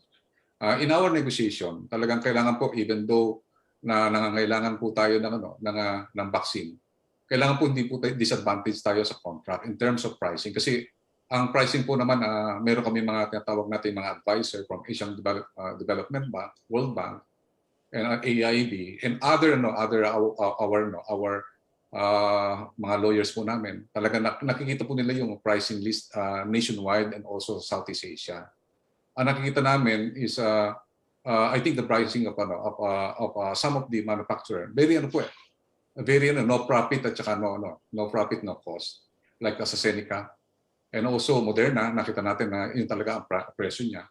But ang nakita natin dito, madam, yung nakita natin dito, madam, based on the pricing ng ating nakita natin na medyo mataas po siya. There should be a thorough negotiation on that, which did not happen. Yung tinatawag nating tripartite negotiation. Tapos sir, linawin lang natin yung phrase na price uniformity. Anong ibig sabihin nun? Kailangan sa $10 lang? Yun ang ibig sabihin nun? Ma'am, kailangan po very po yung ating pricing. Considering that the manufacturers talaga nakano po yan more or less no cost, no profit po ang kanilang Even nakita natin lahat ng mga companies na po namin, Western companies and even Chinese companies, they are applying yung still yung no cost, no profit principle. On the terms of the other vaccine, nakita namin medyo talagang highly questionable. And later, nakikita namin there will be a future problem like what happened in Brazil. Pero hindi po ba, sir, paulit-ulit ng sinasabi that we have a supply issue today. So ang ibig sabihin nun, kapag merong supply constraint, pero kailangan natin mag-order pa rin, wala talagang choice ang manufacturers but to sell at a higher price. Ibig sabihin, po, halimbawa may factory, may manufacturer, ang capacity ng factory niya, halimbawa 1 million doses lang. Pero ito si Pilipinas, naghahabol ng order. Pag tinanggap ni factory yung order ni Philippines, wala silang choice but to charge a higher price kasi they'll have to produce using workers na naka-overtime, they'll probably have to procure more machines, they'll probably have to find more space. So ibig sabihin, there's really no choice na in a situation where you have a supply constraint, but the manufacturers would be willing to sell anyway, it will have to be sold at a higher price. Hindi po ba may ganon? Kaya ko question yung pagpapatupad ng price uniformity clause. Because tama yung price uniformity if you're only looking at one point in time. But it cannot be uniform across several periods of time kasi nga habang tumatagal ang panahon at habang nahuhuli tayo sa pag-order at habang pinagbibigyan tayo ng manufacturers, no choice sila but to supply to us at a higher cost. Wala po bang ganon? Madam, dalawa po yung yung item po natin tinatawag natin kasi sa ating contract, meron po tayong term sheet at saka supply agreement. How can we sign a supply agreement kung wala pong definite time ng indicative time ng kanyang delivery? As I have said earlier, we have a problem in India wherein the supply will be held in abeyance for shipment until 2022. Kahit mag-sign tayo ng contract ngayon, Hindi po darating po yung supply kasi indefinite po ang banning ng shipment or export doon po sa sa atin. So ibig sabihin yung kontrata hindi po makukumpleto kasi yung NPA, it is a very intricate contract. Nandiyan po ang supply agreement. At sa supply agreement po nakalagay po doon kung kailan po darating. Kung just in case they will agree na talagang darating na kasi ang ano po natin yung export po natin kasi kasama po kasi sa supply agreement, nakalagay kasi supply agreement disadvantage kasi nakasabi nila parang nakalagay sa isang article na it depends on the export na doon ng ano. Kaya yun ang ano po namin na we don't want to have an agreement with a manufacturer na wala po yung indicative delivery, which is basically yung delivery niya is hindi nga natin alam kung magde-deliver siya sa 2022 or 2020 baka second quarter pa mag-deliver because of that indefinite So yun po ang risk na ayaw naming maibigay, maipasa sa ating mga LGU. For the private sector, pwede po natin yan kung gusto nila. Pero for the LGU, I believe magbabiolate po tayo ng tinatawag na price uniformity at the same time yung terms of payments. Magkakaroon po tayong problema. I don't think magkakaroon tayo ng disagreement doon sa indefinite yung delivery date. Pero babalik tayo sa price. Kasi mukhang basta Stella, sinabi na ni Sec, okay na yung private. Okay. Ano ba yung yung reference point na $10? Is that only the cost of the vaccine? Or that's the landed cost? Ibig sabihin all in na yun? Yes, madam. Yung price po ng vaccine. Ang price po ng vaccine ng binigay ng company masyado mataas po talaga yan. That's only the price of the vaccine. Okay, what's the all-in cost? Ibig sabihin kasama na lahat, logistics, etc., etc.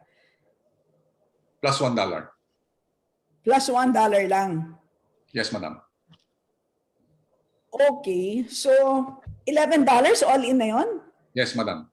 Okay, so dun sa 32 million doses na pinocure ng gobyerno, magkano na ang total na nagastos?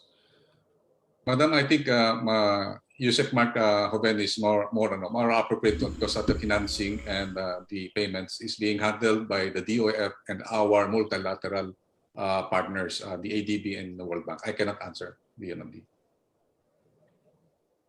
Pero ang alam ninyo, itong 32 million doses ay at $11 natin procure, lahat yan?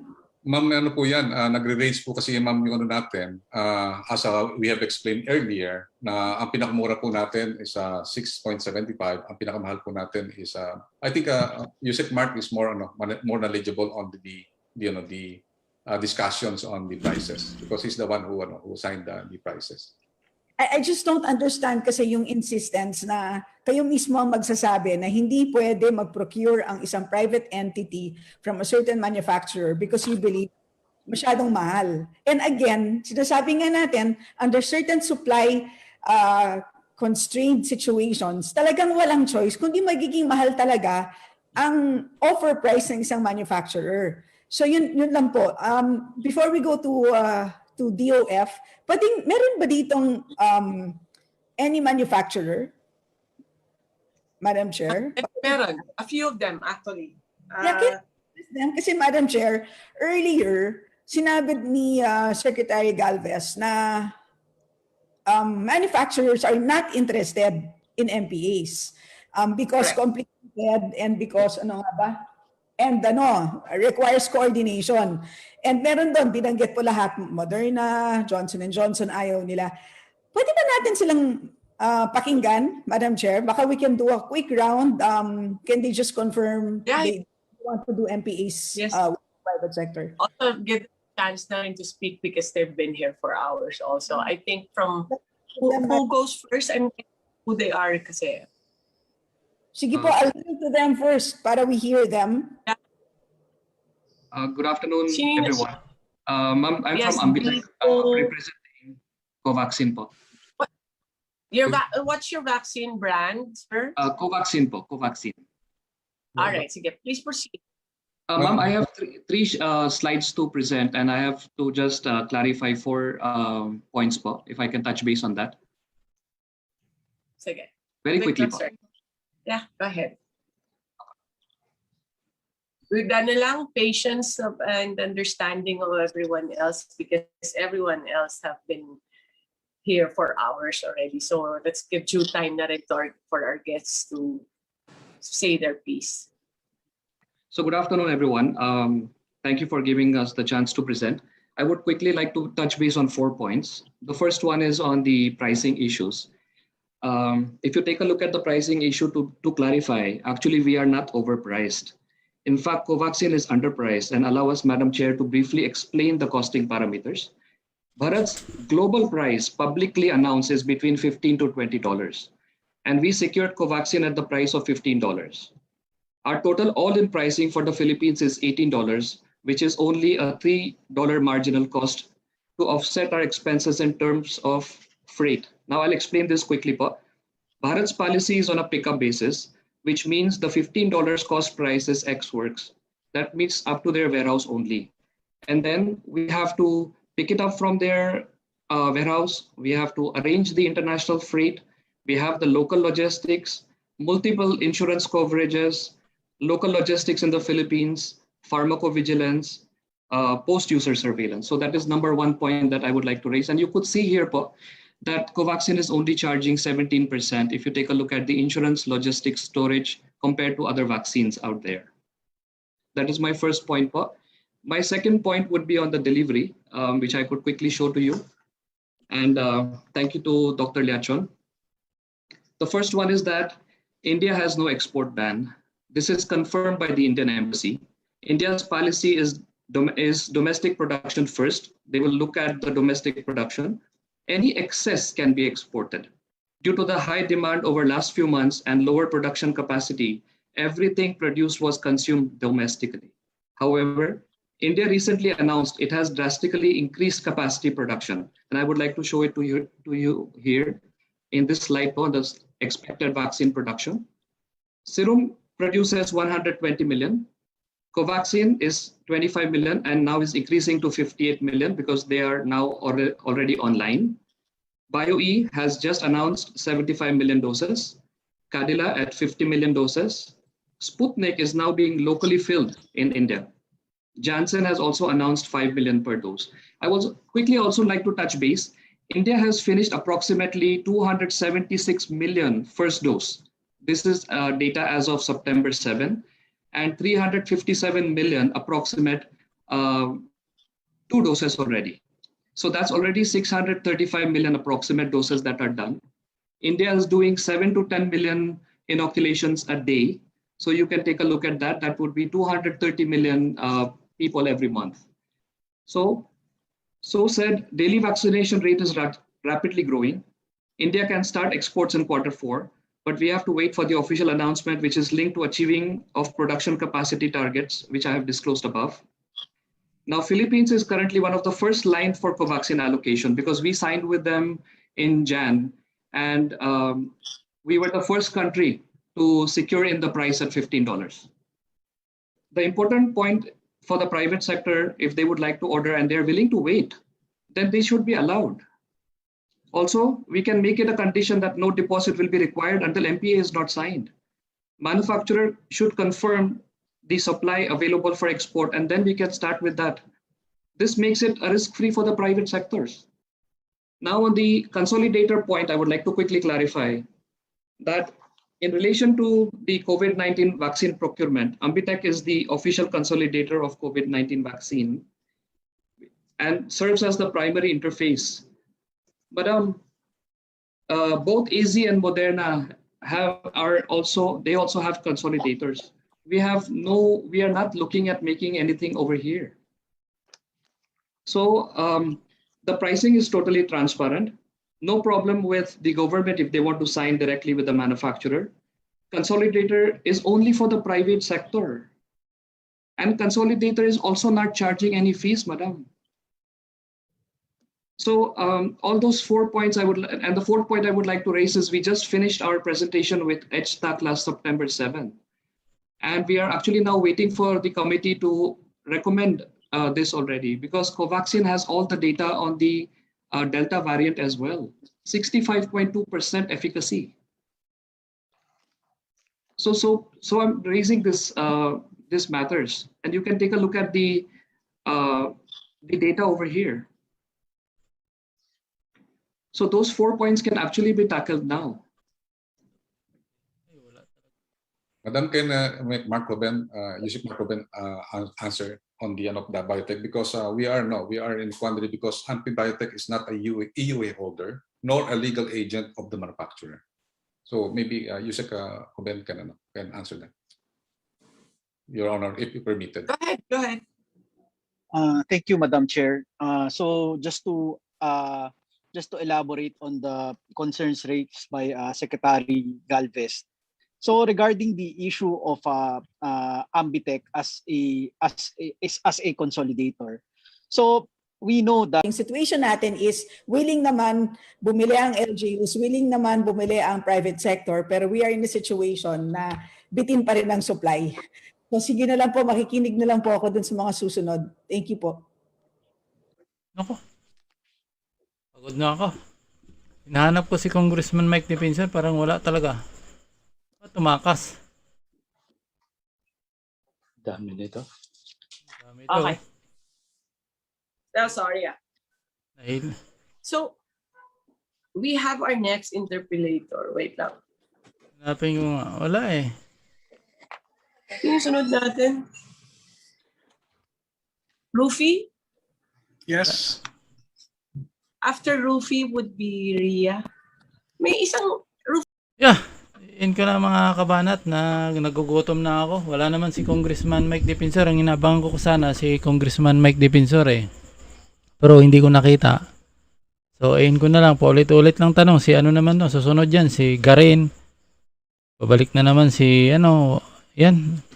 Saka ang labo ng usapan. Parang hindi na lang diretso ni Secretary Galvez na ayaw nila payagan niyang bumili yung mga LGU at saka mga iwan ko ba't siya nagpapalusot eh. Parang nakita mo sa mga sagot niya, di ba? Na talagang hindi nila sabihin, ayaw namin. Ayaw namin gusto namin kami lang bibili. Wala si Congressman Marcolita. Ganito sana yung pagkakataon mga kabanat. Yung mga ano dyan, dapat sumasali eh. Like mga Congressman Marcolita, Congressman Atienza, Congressman Mike Defensor. Sila kasi advocate sa Ibermeat. Nakita mo ko na yung presenta ni Lechon kanina. Lechon ba yun? Yung pati India sinasali niya, bumaba yung ano daw, yung bumaba daw yung kaso doon, di ba? Mga ano, pero dapat andun sila. Kung nandun sila, baka nasupalpal nila yon. Yun ang yan ang sinasabi ko, mga bagay na mga importanteng bagay. Absent sila. Tapos sila itong sigaw na sigaw sa social media. Tinitira nila yung kung sino-sino, pero kung nandiyan mang kaharap, wala naman sila. Di ba? Yan nakakainis eh. Yung parang mga, sabi ko nga, parang mga plastic. Magaling lang kapag wala. Pagka nandiyan ang kaharap naman ang sasabihan nila, hindi naman nila kailabas. Wala eh. Yan minsan na nakakawalang gana na ganyan. Na inaasahan mo, tinulungan mo, pati nga akong channel ko nadali, kakatulong. Eh siyempre kailangan para masakaling marinig ng palasyo yung kanilang boses. Eh may pagkakataon naman, ganyang pagkakataon. Kung sumingit sila diyan, kung pumunta at saka ganito, bakit bumaba yung ganitong ginawa ng India? Hindi, at least narinig ng taong bayan talaga. 'Di ba?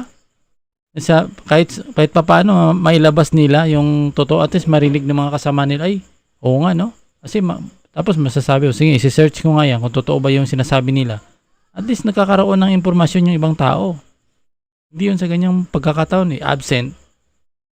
Tapos ang daldal nila sa social media, ang ingay, hindi daw pinayagan. Paano? Kayo din naman mahina kayo Mga congressman nga kayo, pero mahina yung utak, hindi tumutulong di ba? May mga pagkakataon, minsan kaharap nila si Duque, hindi naman nila mabanggit. So, ano magagawa mo? Parang hindi mo maintindihan kung talagang seryoso ba talaga sila sa kanilang ginagawa o talagang pakitang tao lang, di ba? Minsan nakikita mo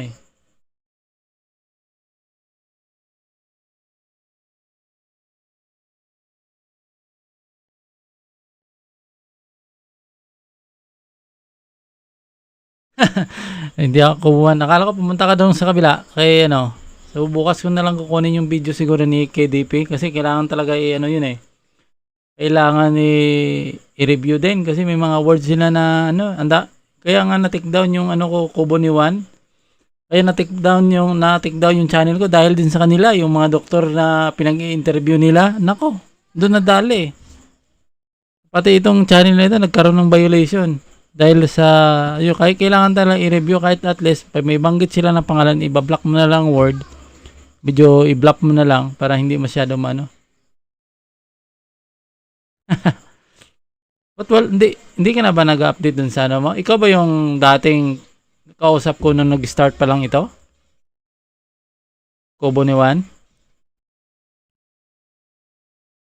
Maganda rin discussion nila ni kay yung KDP. Kaso lang hindi sila everyday.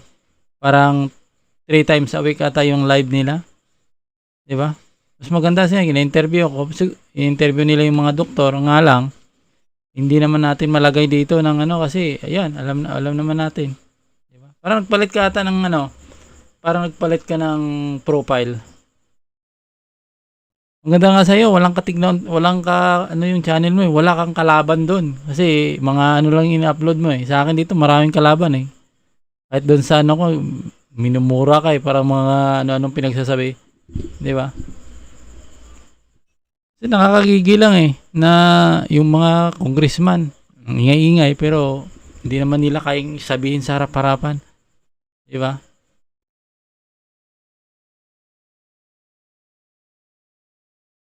Kaya nga parang content mo ano siya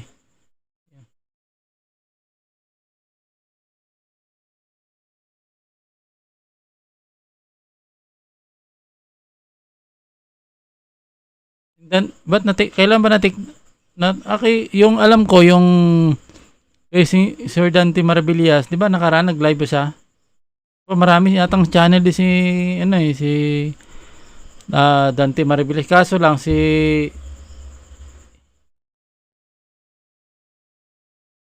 kasi itong si Sir Dante medyo sikat na, at least kumatik doon sa abilis niya magparami kasi parang medyo popular siya kasi. At saka naging na radio announcer yan sa mahabang panahon kaya magaling siya magkilatis. Magaling siya magkilatis kasi naging radio broadcaster yan sa lugar nila sa Bicol. Napakaraming napakarami yung karanasan at saka hanggang yumaman na lang yan ng yumaman dahil nga doon sa binibinta niya. Alam niyo yung binibinta niya, yung nakalimutan kong pangalan nun. Lagi yung pinopromote nun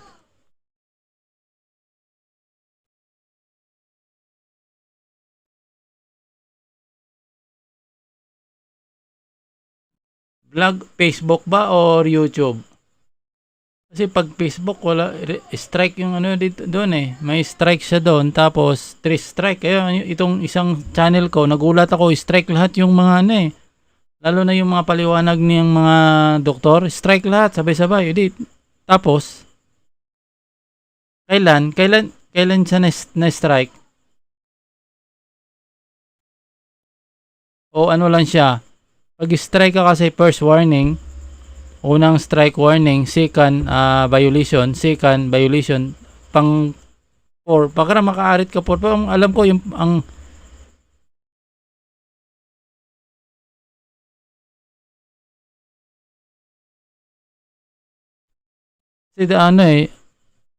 violation dyan, straight yung strike yun Kailangan matapos mo siya ng 90 days. 90 days o 3 buwan. Kung pag umabot ka hindi ka umabot ng 3 buwan, nagkaroon ka ng 3 strike, automatic. Kasi sa akin, alam mo, 'di ba, sinasabi ng YouTube na tatanggalin nila yung mga ganyang word, napakarami nila. So ang dami nga natanggal. Pati tayo nadali. Yan ang mahirap, hindi makarating sa taong bayan. Kaya itong ibang mga kababayan, kasi nakaraan pumunta ako sa SM, bayad ako ng bill ng internet.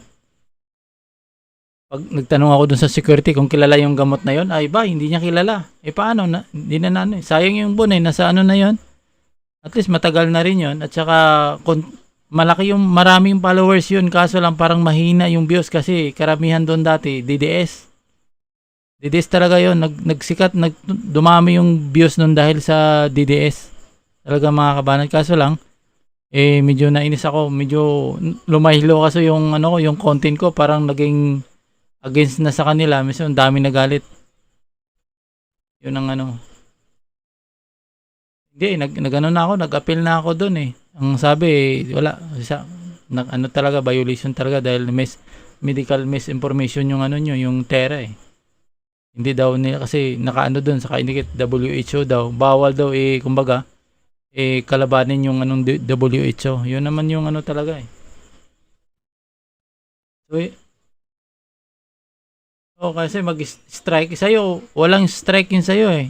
May strike lang sa'yo dyan, halimbawa, yung mga words talaga, alam mo naman siguro, search mo, medical misinformation sa policy ng YouTube, makikita nyo eh.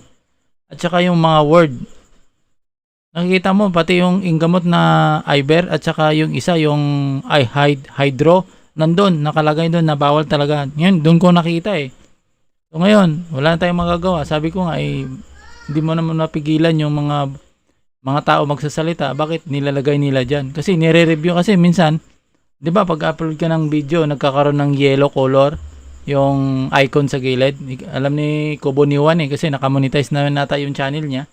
So, tapos mag-a-appeal ka sa YouTube yan eh, i-review nila yan. So, pag-review nila yan, siyempre nakikita na nilang laman ng content doon. Bakit? I-strike pa rin nila, naka-review na nila. Malamang may nagre-report doon na nakikiusap, please tanggalin mo yung video na yan kasi against sa amin yan.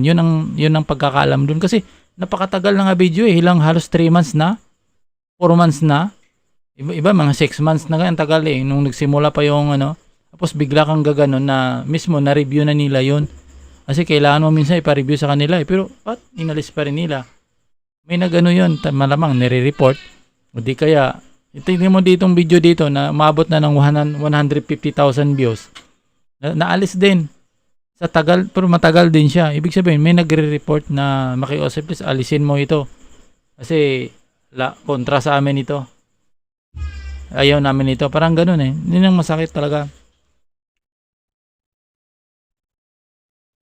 At saka maganda ano ba to?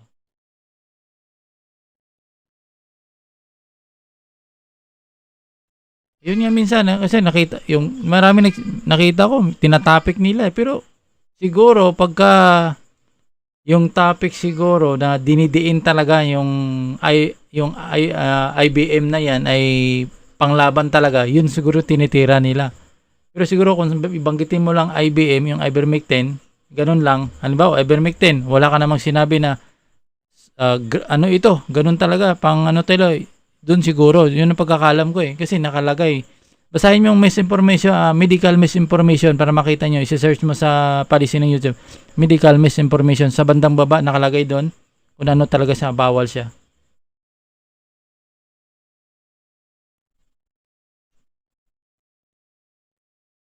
Hindi ko lang alam. Kasi yung interview nga ni ano, hindi naman ano yun, hindi naman related sa ano, yung si Dr. Homer.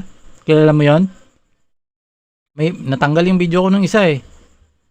Dr. Homer na hindi naman sa related doon sa ano, sa gamot na yan, pero natanggal. Yung sinabi lang Dr. Homer yung mga tauhan sa ano, yun siguro yung pinaka ano doon, yung tauhan daw sa FDA at saka DOS ay may inom niyan. Yun lang naman sinabi doon. Tanggal pa rin. Diba? Sinabi lang, maniwala man sa kayo at saka hindi. Itong mga tauhan ng FDA at saka DOH umiinom ng ganyang gamot. Wala, tanggal pa rin. So, ibig sabihin, ayaw nila malaman talaga yung katotohanan. Kaya, pilit nilang tinatanggal nila yung mga impormasyon. Pero, lalabas din yung katotohanan. Maano din yan. Maano din yan mga yan. Di rin ano yan. Kakarmahin din mga yan.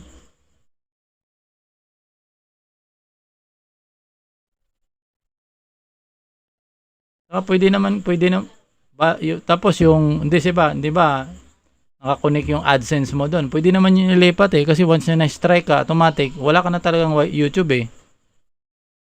Kahit na nagkaroon ka ng tinatawag na brand type.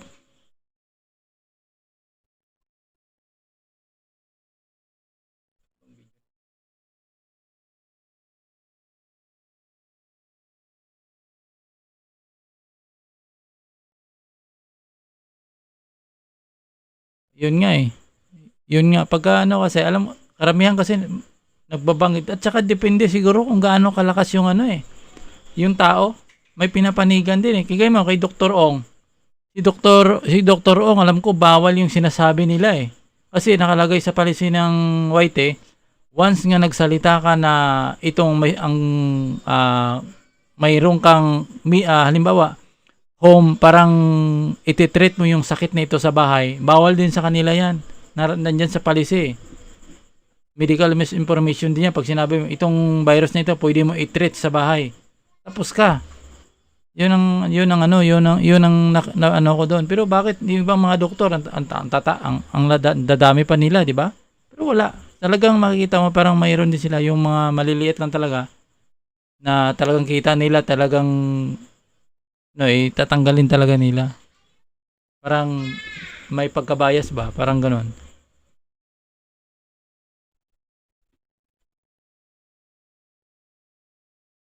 Pero yun sa Facebook naman, di ba may mga video ako dito, sinare ko sa Facebook. Nandun pa naman, kaso lang yung title, iniba ko. At saka ko konti pa lang talaga nanonood. Pero siguro kung mag-trending yun, tatanggal talaga yun. Kaso lang nanonood ata to, mga 3,000 pa lang. So, kaya hindi siya natanggal. Pero pagka mag-trend na siguro, wala pa. Tatry ko, i-edit ko ulit yon, i-upload ko dun sa isang channel ko, di ba, yung nag-create ako Voice of Netizen, ilalagay ko dun, pero siguro lalagyan ko lang alisin ko yung boses ng mga word na ipinagbawal nila, tapos lagyan ko lang ng caption. Pwede naman siguro, tatry ko lang. Sayang kasi, napakalaking tulong sana yun para sa mga kababayan natin, kaso lang hindi mo ma-post kasi talagang titirahin ka. So yun lang muna yung ano natin, Jan Rachel Useto, kakain muna ako, medyo nagugutom na ako eh. So bukas siguro nagla-live ata ngayon sila ni KDP, sila ni Bots Valdez. O tapos na, ano oras ba sila alas 9 na pala eh. So nag-start sila siguro, papunta rin ako doon, manood ako pero gamitin ko lang cellphone. Nanonood kasi ako doon minsan sa live nila, sinusubaybayan ko. So maraming salamat, Kubo ni Juan. Maraming salamat. Bukas ulit.